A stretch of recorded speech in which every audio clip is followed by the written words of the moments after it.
want to beg us from where I start. Let's stay focused. Let's not lose sight of our goal. I mean, you guys, we really promise Kenyans big things. The expectations out there are very high. If we start losing focus now, I don't know how we'll face Kenyans in 2027. I personally want to stay focused to what we promised the people of Embu County. And I believe each one of you want to stay focused to what you promised the people in your counties. I beg of us, I really want to beg of us today, as the chair of UDA, let's stay focused to what it is we promised those hustlers. Because if we don't deliver, those hustlers will send us out of power, and they'll send us with vengeance. So let us talk about roads, electricity, education, health, types. Let's tone down on the politics. It is not healthy. It is not healthy. It is the wrong time. And I want to say this on a light note. 2032 is very far.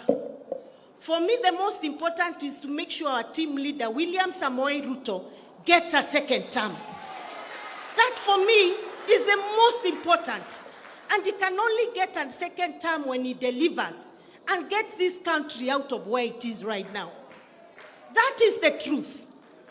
Now, once he gets his second term, Ndindi Nyoro, Aaron Cheriot, Kimani Ichung'wah, any of you wants to go to climb up to pambane hiyo wakati. And I want to tell you, some of you think it's only you men who want this seat. Ata sisi. So musitulete story mingi. Like us, we have no ambitions. Even the women have ambitions. So give us a break and let us deliver to Kenyans. I join you in saluting our leaders, our young leaders in the Finance and Budget Committee for the good job they have done. There's no doubt in my mind that they are doing a very, very good job, and we encourage them to continue. And the other day I looked for Honorable Kuria Kimani, because as he was trying to explain the whole scenario, he was getting in trouble with a few Kenyans.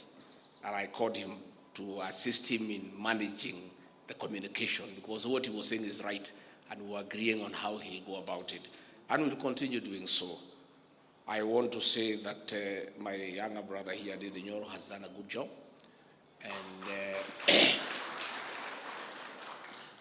I'm also a beneficiary of Ndindi's economic policies. When I was preparing to go for the running debate with Martha Karua, it is the Honorable Ndindi Nyoro who sat me down and gave me a few tips on matters economy.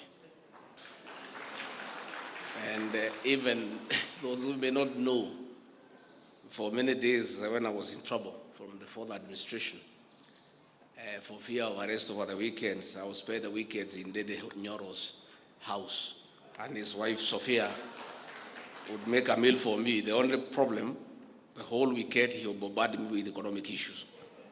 So we want to encourage our young people to continue working for this country. Where we are called upon to assist, we'll do so.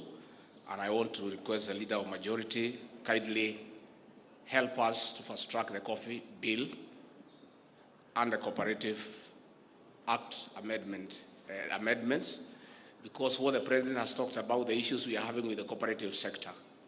Your Excellency, the issue is governance and integrity. Even as we waive the debts, the cooperative officials who are elected, that's where the problem is. The successful amendments that will be carried out in the National Assembly will tighten that space so that we get leaders who have integrity, and we can be able to work on that space. Again, the Attorney General is finalizing amendments to the Alcoholic Drinks Control Act. We again ask the National Assembly, when that time comes, to help us to push it through so that we can bring sanity to that space. I am very happy as a leader in Kenya that we are having a conversation about taxes. and about debts and about what we need to do about it. This is the best thing that happened to Kenya, that we are having a conversation on issues that are of the nature of our country. Today, Kenyans know there is something called finance bill. Today, Kenyans know that we have a debt problem. Today, Kenyans know that there is a connection between the taxes we raise and the services we get, and the difference it makes in us not exposing our country to debt. That's a very good place to be. Let us continue this conversation. Secondly, I am also very happy because we are beginning to see institutions working in Kenya. That as the executive, we have made proposals to the legislature.